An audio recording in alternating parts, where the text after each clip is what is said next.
தேவனுடைய பரிசுத்த நாமத்திற்கு மகிமை உண்டாவதாக. நாம் நம்முடைய ஜெபத்திற்கு பதில் பெற்றுக் கொள்வது எப்படி? பாகம் 2.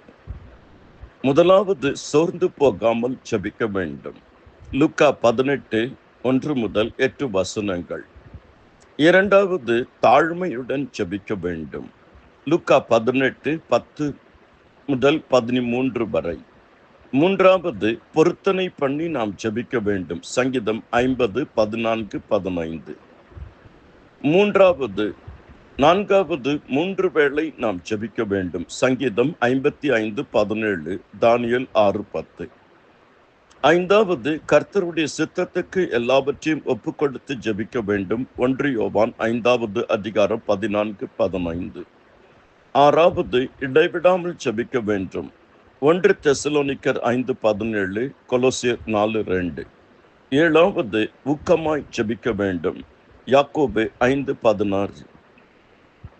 எட்டாவது, கருத்தாய் நாம் ஜெபிக்க வேண்டும். யாக்கோபு 5:17-19 வரை.